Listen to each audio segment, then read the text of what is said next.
平常我在脸书写的店小二手记就是发生在这里。这里呢就是我的店小二手记的案发现场。这间店呢已经有36年，我在这里上班了18年。大家好，我是廖文烈，但是呢在脸书呢大家都叫我老夫子或者店小二。这个老夫子呢已经成了我的代名词。如果我说我是廖文烈，大家都想不起我是谁；但是如果我说我是老夫子，大家马上会恍然大悟。包括李子书也是，每次我换大头照所得到的反响就是你不用老夫子我不习惯呢，尤其是网友啊。这一栋呢就是大名鼎鼎的刘书弟的主要场景。劲达主屋，我们现在所见到的劲达主屋呢是已经装修过、油过漆的。它以前呢整栋是巧克力式的。你们有看到吗？每一栋主屋走廊都有那个铁花窗。其实这铁花窗以前是没有的，后来呢，就是因为很多人在这里跳楼，所以呢，政府呢才选择安装这个铁花窗。它是1982年建好的，我们怡保人对这里呢都是比较熟悉。刘书弟的场景呢是真实的，小说中给我的感觉呢，就是没有像长辈所传说中的这么可怕，只不过是一个低层生活的生活场景而已。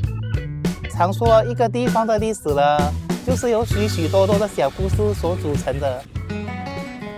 教科书开始接触到马华作家的作品，其实我是觉得了，遇到一个好的老师能够决定你的终身。我从小的就开始喜欢历史，是因为老师他讲课的时候很生动。刚开始接触的是中国历史，然后就是世界史，逐渐转向马来西亚史，才到地方史。就是我在书里面我可以找到一个地方的前世今生。这本霹雳地方掌故呢，它就是有介绍到我家百兰园，它是有提到这里以前呢是那个香蕉园。这个百兰园区昆达拉巴那条路呢，以前呢就是牛奶厂，是英国人的养牛场来的。透过这些老一辈的作家他们留下的历史痕迹，我能够知道我的家以前是一个这样的地方，所以这也是阅读的乐趣。我也会把它记录在脸书，我也想把这些流传下去。我是觉得一个城市如果没有书局的话，那么这个城市就是一个缺少灵魂的城市。我宁愿借钱给别人，也不借书给别人，因为钱我还是可以找回来。但是如果那本书他不还给我的话，我真的很可能是找不到第二本。也可以说是阅读改变了我。如果今天我没有阅读，我可能就是一个很普通的不能够再普通的人，每天都不知道自己在做什么的。我说话声调是很平平的，就是没有什么抑扬顿挫。可能大家听我讲话讲现在会睡着，但是看我写的东西了，感觉会不一样。脸书的我呢，就是那种很三八啊，喜欢开玩笑的人。现实的你啊，是完全不一样的哦。当我自己沉浸在这个马华文学的那个世界的时候呢，作家们有来怡保的话，就会出席他们的活动，拿他们的书给他们签名。我们怡保呢，可以说是一个文化沙漠。所以说很难邀请得到这些作家过来怡保。有时候当作家过来怡保的时候，又碰巧我不得空。如果去 KL 的话，肯定是一定要过夜的。所以对我来说，就是这比较麻烦一点啦。我就是翻开《新洲日报》的副刊，看看有哪个我喜欢的作家，我就尝试在脸书找他的名字。就是这样子，慢慢的，我的脸书呢，就是有越来越多的作家网友。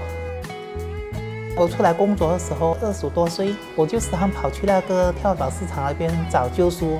我就是在这个时候找到很多老一辈马华作家的著作。但是我真正喜欢上马华文学呢，是在30多岁时候开始，因为这个星云版他们有刊登很多马华作家的著作。我会很敬佩在怡保开独立书店的人，因为怡保开书店的话，基本上是很难养活一个人。所以通常如果我买书的话，会比较倾向支持独立书店。如果我在网上买书了，我只能够看目录而已。在实体店呢，我能够马上翻阅，我就决定这本书要不要买。网络店是不可以，就算它可以拍内容给我看，可能需要1-2个小时或者几天后。我曾经买过一些令自己后悔的书，如果我有在实体店翻过这本书，我想我应该不会买，不买都买了，就这样子放着。如果老板还没有来呢，我就是完全那个开了，除了不能够开支票，然后现在 order 什么的，订货、排货什么都是我负责了。通常我先去买报纸，就要准备开店的东西，9点钟就开门。看报纸归看报纸了，只要没有妨碍工作了，就没什么问题了。我老板他也知道的，我有顾客来买东西的时候，先招待顾客。其实我们主要的还是注意一下顾客有没有偷东西啊，因为好像我这个 mini market 呢，就是常发生顾客偷东西。那些二手书是老板的女儿的，本来呢，老板的打算拿去环保，也是卖给那些跳蚤市场的。我就跟老板说，哎，反正你们拿去环保的话，不如尝试一下拿来卖二手，这样子不就更好吗？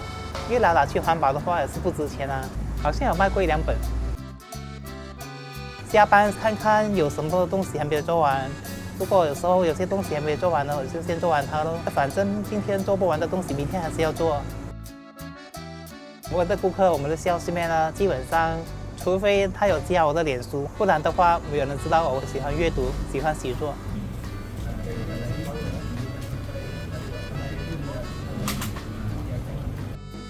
嗰陣時阿媽係我朋友嚟，仔嚟㗎，買下請人做工喎，咁咯，叫佢嚟啦，咁咯。佢係一腳踢嘅，咁啊係咯，覺得奇怪啦。嗰家又揾到後生仔幫你做咁耐啊！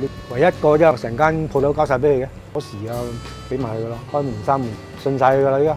中意寫啊，中意睇書，我問佢有咩嗜好啊？佢成日中意買書嘅，都好嘅嚇，睇書好嘛。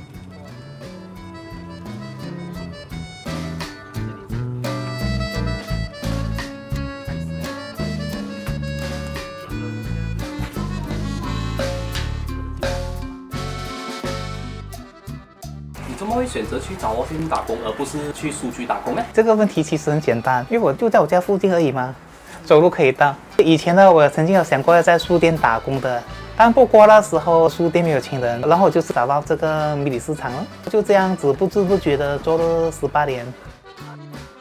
其实我是没有想过离开怡宝，好听一点呢就是自主场的，难听一点呢就是不思进取。我当然是觉得我是自主场的啊。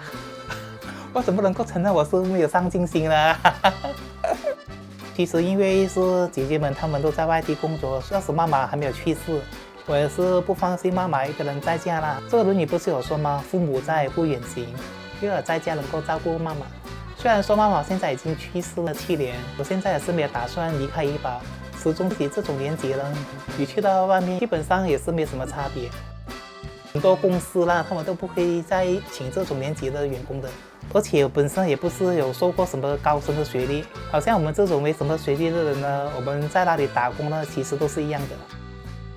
曾经有一次坐火车去吉隆坡，在那个火车站，我就已经见识到这个吉隆坡的节奏。刚从怡宝上去的人呢，他是完全没办法适应这种节奏，太快了。我们这怡宝的生活水准，还有这个生活节奏是比较缓慢的。怡宝呢是一个老人城镇，是比较适合养老。自己呢就是时常和老人接触多了，久而久之也变成了一个小老头。而我的另外一个身份呢，就是阅读者的其中一个版主。我大概是2014年时候开始用脸书，就是想尝试一下，看看这个脸书世界到底有没有爱书人。因为以前在我认知当中，这个100人园范围10公里里面，爱书的人真的少之又少。可是直到加入阅读者之后呢，我才发现原来附近的爱书人还是有很多。我就有开始在这个阅读者里面分享我的藏书。阅读者的老大甘汉光也是怡宝人，他就邀请我加入阅读者的管理层里。我是考虑了很久的，我很懒惰去管理这些东西的。到最后为什么我会决定加入呢？主要的是希望能够推广阅读，尤其是全民阅读这个活动，是让我圆了一个推广马华文学的梦。什么时候读书，基本上就是空闲时间哦，一边用餐一边看那个微信读书。中学的时候基本上都是在混日子，喜欢看书和读书是2回事。我读书我是纯粹是喜欢，纯粹是爱好而已。我阅读了，我是没有目的的。无论如何，我觉得还是要读书。如果没有阅读，那么我们这个世界呢会暗淡无光。阅读了，它就像一扇窗。7、8年前计算过一次，那时候有700多本。如果现在重新计算，应该真的是有过千。来，我们来个灵魂拷问啊！这样多的藏书，你到底读了多少？有没有全部读完？有，只是读完了他的书名、作者。然后其他的基本上，我读完的书其实不会超过18些，就是这本翻几页，那本翻几页。我看完这本《马来散记》的原因呢，也怡宝的 Popular 找到我和甘汉光一起来为这本书做这个导读，只用1个月的时间才把它看完。所以看完一本书呢，会有种失落的感觉啊，看完了。看到喜欢就买。如果你再犹豫下去的话呢，等下转过头的话，你真的会与那本书失之交臂，你会错过。以前就是曾经有试过，就是看中了这本书，但是就是想了又想，后来当我决定要买的时候呢，找不到了。所以从今以后，只要看到是我喜欢的、我有兴趣的，我就会买下来。我在物质方面呢，其实我是没有太多的要求了。我唯一的兴趣就是买书，都是我的宝贝。对爱书人来说呢，书呢就是他们的后宫佳丽，不能够随便给别人碰的。